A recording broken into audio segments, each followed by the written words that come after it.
പ്രതീക്ഷയുടെ പുതിയൊരു അധ്യായത്തിലേക്ക് എല്ലാ മാന്യ പ്രേക്ഷകർക്കും സ്വാഗതം. ഇന്നത്തെ നമ്മുടെ ചിന്താവിഷയം 1 തെസ്സലോനിക്കർ 5-ാം അധ്യായം 16-17 വാക്യം.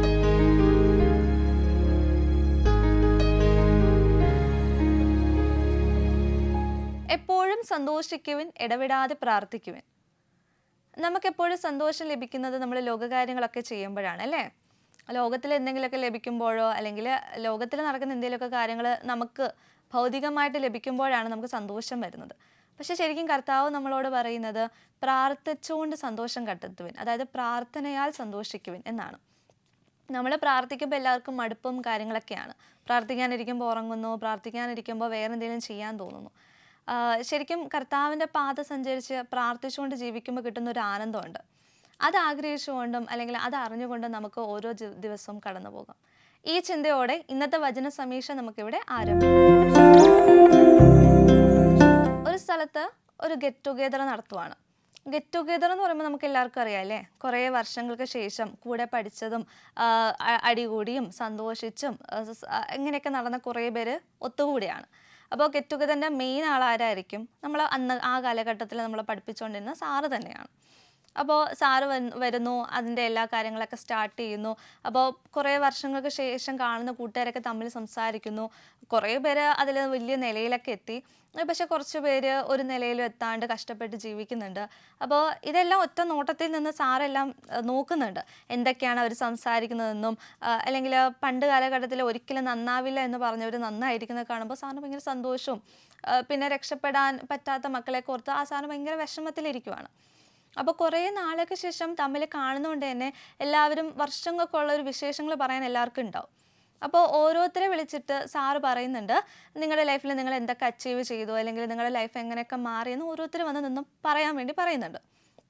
അപ്പോൾ കുറേ പേര് വന്നിട്ട് പറഞ്ഞു, ഞങ്ങൾക്ക് നിറയെ സാമ്പത്തികമുണ്ട്, ഞങ്ങൾക്ക് നിറയെ പണമുണ്ട്, പക്ഷെ ഞങ്ങൾക്ക് സമാധാനമില്ല, അല്ലെങ്കിൽ മനസ്സറിഞ്ഞൊന്ന് ചിരിക്കാൻ പോലും ഞങ്ങൾക്ക് പറ്റുന്നില്ല എന്ന് കുറേ പേര് പറയുന്നുണ്ട്. കുറച്ച് ഗ്രൂപ്പ് ഓഫ് പീപ്പിൾ പറയുന്നുണ്ട്, ഞങ്ങൾക്ക് കാശുണ്ട് അല്ലെങ്കിൽ നല്ല ഉയർന്നൊരു ജോലിയുണ്ട്, എല്ലാവർക്കും ഉണ്ട്, പക്ഷേ നമ്മുടെ മനസ്സിനൊരു തൃപ്തി വരുന്നില്ല, എന്ത് ചെയ്തിട്ടൊരു സന്തോഷമോ കാര്യങ്ങളോ ഒന്നും വരുന്നില്ല എന്ന് ഒരു ഗ്രൂപ്പ് ആൾക്കാർ പറഞ്ഞു. പിന്നെ കുറച്ചുപേർ പറഞ്ഞു, ഞങ്ങൾക്ക് പണമില്ല, സമ്പത്തില്ല, ഒന്നുമില്ല, പക്ഷെ ഞങ്ങൾ സന്തോഷത്തോടെ ഉള്ളത് കൊണ്ട് അഡ്ജസ്റ്റ് ചെയ്ത് ജീവിക്കുന്നു എന്ന് പറഞ്ഞു. അപ്പോൾ ഇതെല്ലാം കേട്ടിട്ട് സാർ അവരോട് കുറച്ച് കാര്യങ്ങളൊക്കെ പറയുന്നുണ്ട്. അത് ഞാൻ നിങ്ങളോട് പറയാം. അതിനുമ്പോൾ നമുക്ക് ഇന്നത്തെ വചന സമീക്ഷയിലെ ആദ്യത്തെ കോൾ വരുന്നുണ്ട്. വചന സമീക്ഷയിൽ സ്വാഗതം. ആരാണ് വിളിക്കുന്നത്? ജോയലാണ്. എവിടെ നിന്നാണ്? ജോയൽ, മുട്ടടേന്നാണ്. ഓക്കെ. വീട്ടിൽ ആരൊക്കെ ഉണ്ട്?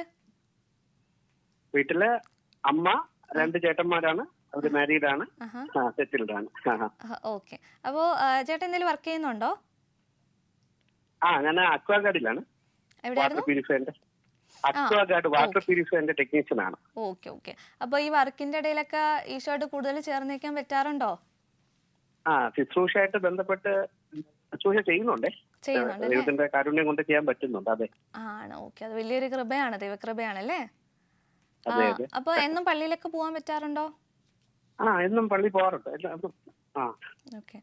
അമ്മ എന്താ വർക്ക് എടുക്കുവാണോ? വർക്ക് വല്ലതും ചെയ്യുന്നുണ്ടോ? അതോ അമ്മ ഡാനിയൽ പൂണത്തിലത്തിന്റെ മിനിസ്ട്രിയിൽ ശുശ്രൂഷ ചെയ്യുന്നുണ്ട്, റിസപ്ഷനിലായിട്ട്.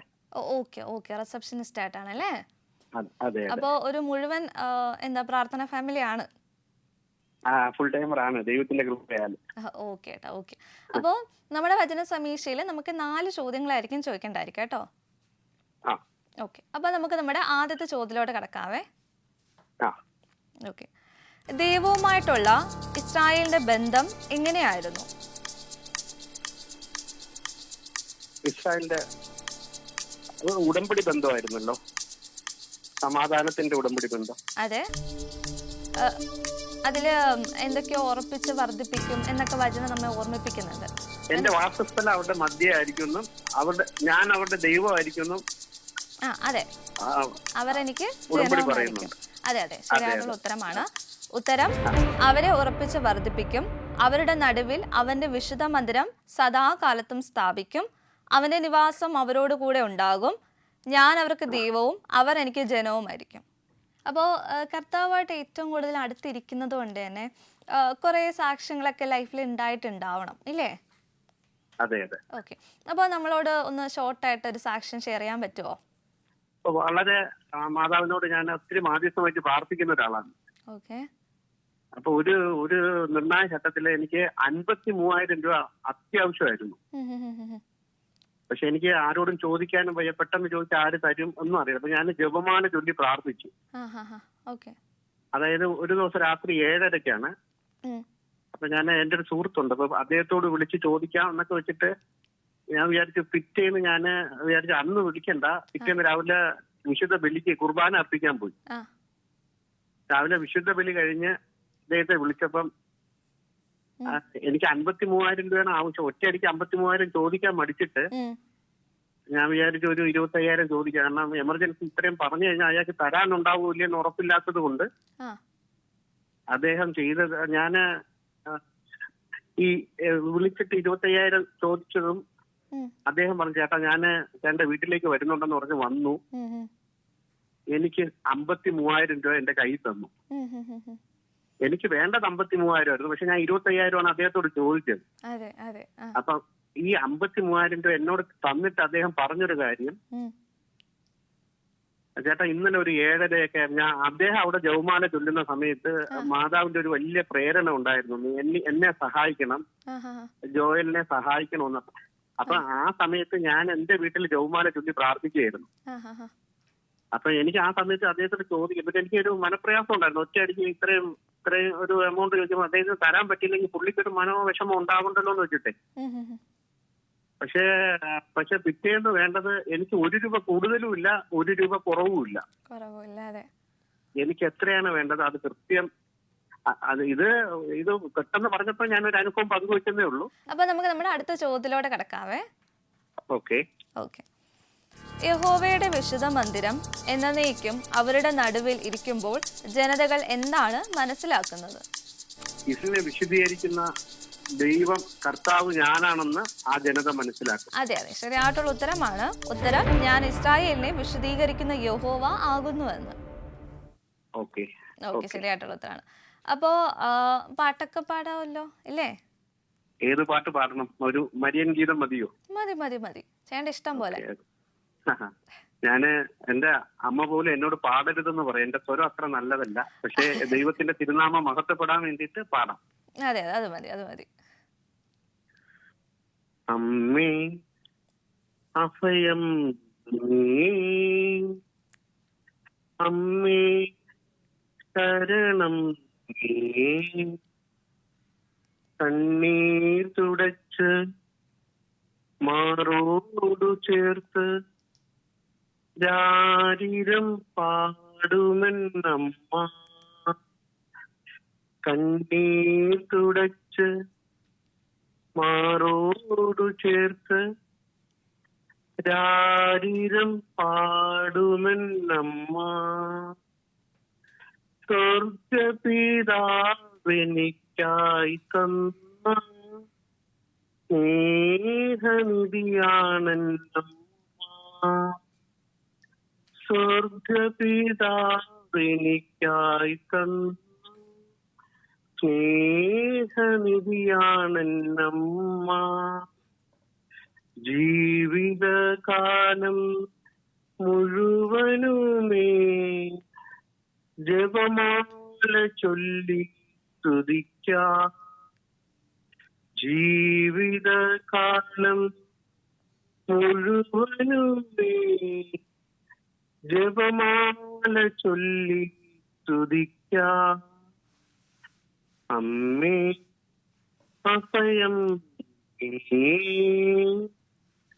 അമ്മേ ശരണം.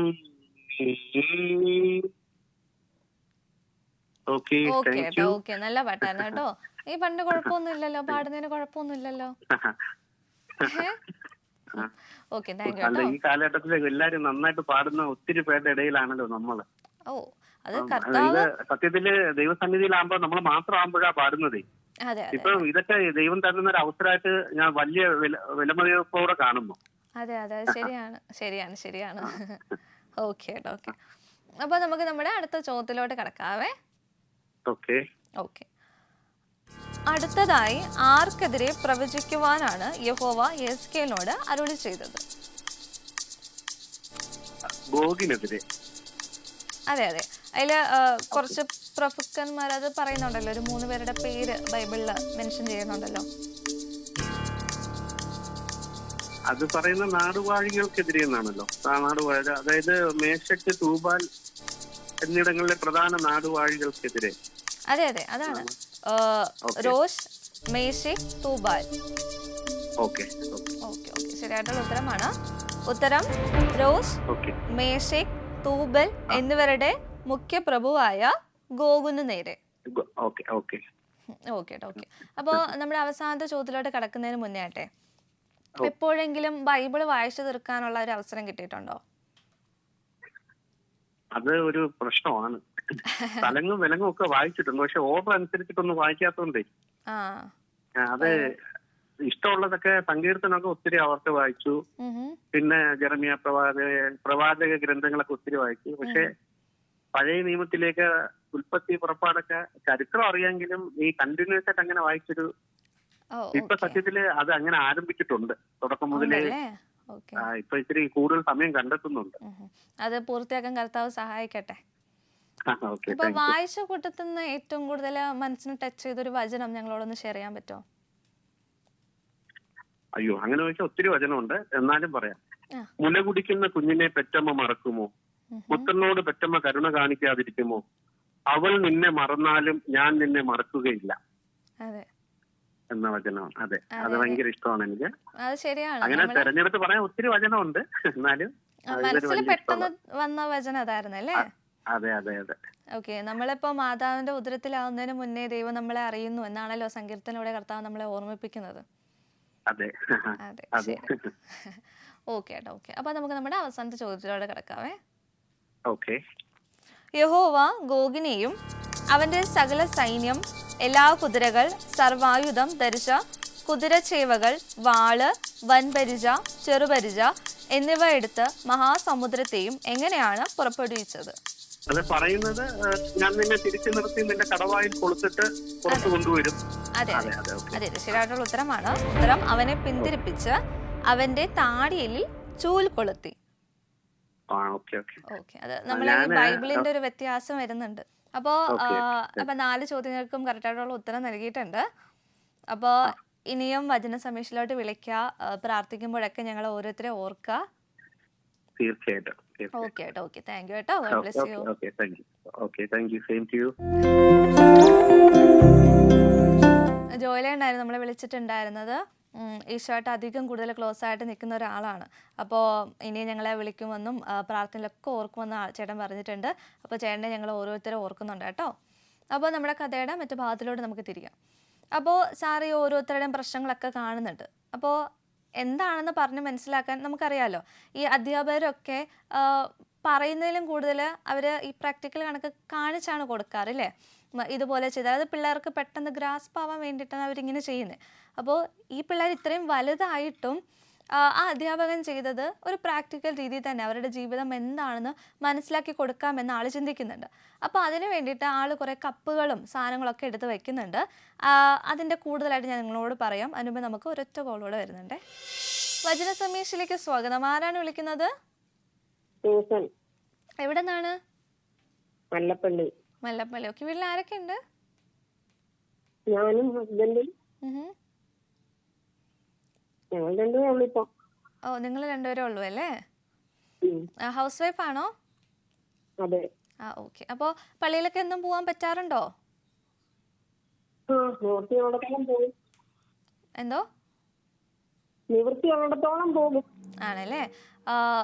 പിന്നെ എന്നും ബൈബിളൊക്കെ വായിക്കാറൊക്കെ പറ്റുന്നുണ്ടോ? വായിക്കുന്നുണ്ട്. ഓക്കെ. അപ്പോൾ അമ്മ, നമ്മുടെ വചന സമീക്ഷയിൽ 4 ചോദ്യങ്ങളായിരിക്കും ചോദിക്കേണ്ടായിരിക്കാം. നമുക്ക് നമ്മുടെ ആദ്യത്തെ ചോദ്യത്തിലോട്ട് കടന്നാലോ? ഓക്കെ. ഗോഗിനോടും അവന്റെ സകല സൈന്യത്തോടുമൊപ്പം പുറപ്പെടുവിച്ചത് ആരെയെല്ലാമാണ്? അതെ അതെ അതെ. പിന്നെ കുറച്ച് പറയുന്നുണ്ടല്ലോ, അവരുടെ വേറെ കുറച്ച് പറയുന്നുണ്ടല്ലോ. എല്ലാ പട്ടക്കൂട്ടങ്ങളും ഗ്രഹവും. അതെ അതെ അതെ, ശരിയായിട്ടുള്ള ഉത്തരമാണ്. ഉത്തരം പരിചകളും ശിരസ്ത്രങ്ങളും ധരിച്ച പാർസികൾ, കൂശ്യർ, പൂത്യർ എന്നിവരെയും ഗോമേരും അവന്റെ പടക്കൂട്ടവും തോഗർമഗൃഹവും പടക്കൂട്ടങ്ങളും പല ജനതകളും. ഉം. ശരിയായിട്ടുള്ള ഉത്തരാണ് കേട്ടോ. ഓക്കെ. ഓക്കെ, അപ്പോൾ എന്തോ താങ്ക് യു. ഓക്കെ അമ്മ, ഓക്കെ. അപ്പോൾ എന്നും പള്ളിയിൽ ഇപ്പോൾ പറ്റുന്ന സമയത്തല്ലേ പോകുന്നുള്ളൂ?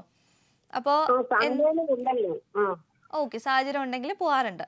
അപ്പോൾ എന്നും വീട്ടിൽ ഇരുന്ന് ബൈബിളൊക്കെ വായിക്കാനുള്ള സാഹചര്യം ഒരുങ്ങാറുണ്ടല്ലോ? ഉണ്ടല്ലോ. ഓക്കെ. അപ്പോൾ ബൈബിളിൽ ആൻറ്റിക്ക് അമ്മയ്ക്ക് ഏറ്റവും കൂടുതൽ ഇഷ്ടപ്പെട്ട അല്ലെങ്കിൽ മനസ്സിൽ തങ്ങി നിൽക്കുന്ന ഒരു ഇൻസിഡൻറ്റ് നമ്മളോട് ഷെയർ ചെയ്യോ?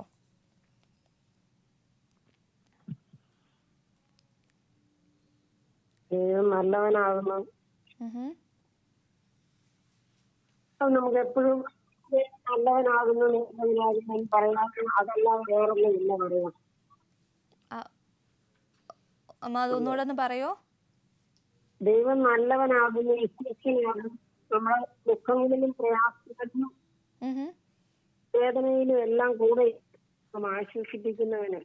ചില സമയങ്ങളിൽ പ്രയാസമാണെന്ന് തോന്നിയാലും അത് പിന്നെ നമുക്ക് നന്മയ്ക്കായിട്ട് തരുന്ന ദൈവമാണ്. അതെ അതെ, ശരിയാണ്.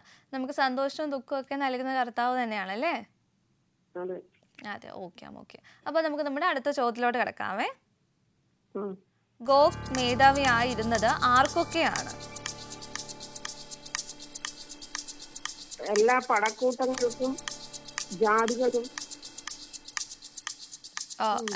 അതെ അതെ, ഉത്തരം ഗോഗിന്റെ അടുക്കൽ കൂടിയിരുന്ന സമൂഹത്തിനൊക്കെയും. അപ്പോൾ അടുത്ത ചോദ്യത്തിലോട്ട് പോകുന്നതിന് മുമ്പ് നമുക്ക് രണ്ടുപേരും പാട്ടൊക്കെ പാടിത്തരുമോ? യേശുവോടു ചേർന്നിരിപ്പതെത്ര മോദമേ, യേശുവിനായി ജീവിക്കുന്നതെത്ര ഭാഗ്യമേ. യേശുവോടു ചേർന്നിരിപ്പതെത്ര മോദമേ, യേശുവിനായി ജീവിക്കുന്നതെത്ര ഭാഗ്യമേ. ആശ തന്നോടെന്നും എന്നിൽ വർദ്ധിച്ചിടുന്നേ, ആശ തന്നോടെന്നും എന്നിൽ വർദ്ധിച്ചിടുന്നേ. ആശ തന്റെ കൂടെ വാഴാൻ ഇന്ന് സാധ്യമോ, ആശ തന്റെ കൂടെ വാഴാൻ ഇന്ന് സാധ്യമോ.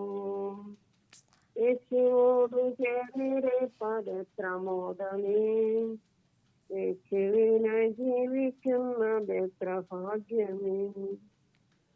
ഓക്കെ അമ്മ, നല്ല പാട്ടായിരുന്നു കേട്ടോ. കർത്താവായിട്ട് ചേർന്നിരിക്കുമ്പോൾ നമുക്ക് കിട്ടുന്ന ഒരു ആനന്ദം അത് വേറെയാണല്ലേ? അതാണ്. അതെ അമ്മ, ഓക്കെ ഓക്കെ അമ്മ. അപ്പോൾ നമുക്ക് നമ്മുടെ അടുത്ത ചോദ്യത്തിലോട്ട് കിടക്കാവേ. വളരെ നാൾ കഴിഞ്ഞ് നീ സന്ദർശിക്കപ്പെടുന്ന നാളിൽ നീ വന്നു ചേരുന്നത് എവിടെയാണ്?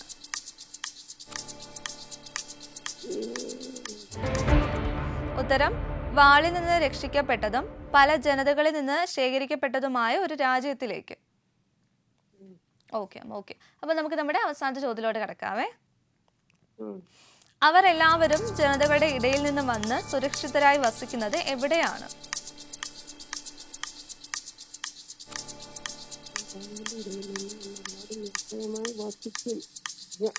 ഇസ്രായേൽ പർവ്വതങ്ങളിൽ. അതെ, ശരിയായിട്ടുള്ള ഉത്തരമാണ്. ഉത്തരം എല്ലായ്പ്പോഴും ശൂന്യമായി കിടന്നിരുന്ന ഇസ്രായേൽ പർവ്വതങ്ങളിൽ. ഇനി ഞങ്ങളെ വചന സമയത്തിലോട്ട് വിളിക്കണം, പ്രാർത്ഥനയിൽ ഓർക്കുകയും ചെയ്യണം കേട്ടോ.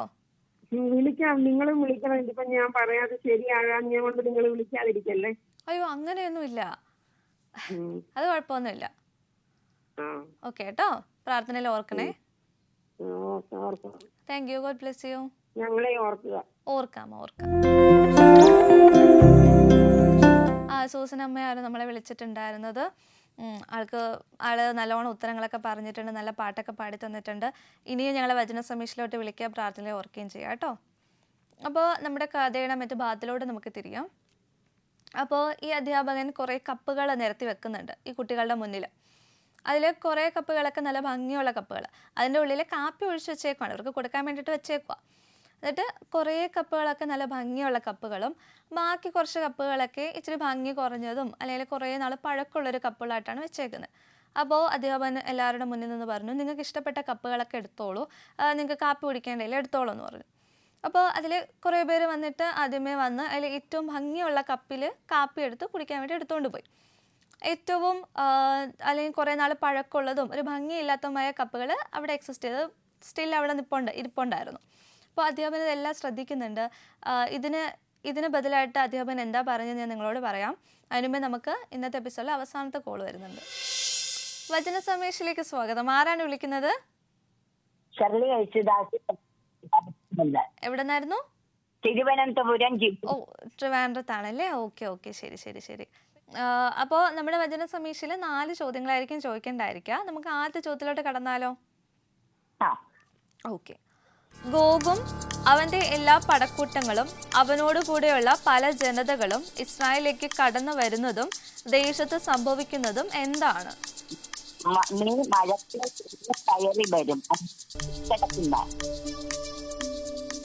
ഓക്കെ അമ്മ, ഓക്കെ. ഇച്ചിരി നെറ്റ്വർക്ക് ഇഷ്യൂ ഉണ്ട്, അപ്പൊ ഞാൻ ഉത്തരം പറഞ്ഞുതരാം. ഉത്തരം: കൊടുങ്കാറ്റ് പോലെ കയറി വരും, മേഘം പോലെ ദേശത്തെ മൂടും.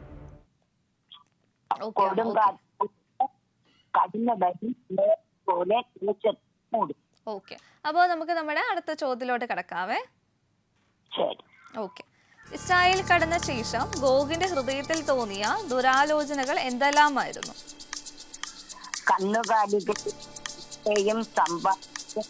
ഭൂമിയുടെ മറ്റിരിക്കുന്ന ഒറ്റത്തിന്റെ നേരെയും ഒറ്റാതെ മറ്റും കഥകും കൂട്ടം വസിക്കും. ഓക്കെ അമ്മ, ഞാൻ ഉത്തരം പറഞ്ഞുതരാം. ഉത്തരം: മതിലില്ലാത്ത ഗ്രാമങ്ങളുടെ ദേശത്ത് നിർഭയം വസിച്ച് സ്വൈരമായിരിക്കുന്നവർക്കെതിരെ കടന്നു ചെല്ലും, കൊള്ളയടിക്കേണ്ടതിനും കവർച്ച ചെയ്യേണ്ടതിനും തന്നെ. ഓക്കെ അമ്മ, അത് ബൈബിളിന്റെ ഇത് 2 ബൈബിളായതുകൊണ്ട് ബൈബിളിന്റെ വ്യത്യാസം വരുന്നുണ്ട് കേട്ടോ. കുഴപ്പമില്ല. നമുക്ക് നമ്മുടെ അടുത്ത ചോദ്യത്തിലോട്ട് കിടക്കാവേ. എങ്ങനെയുള്ള ആളുകളുടെ നേരെയാണ് ഗോഗ് കടന്നു ചെന്നത്?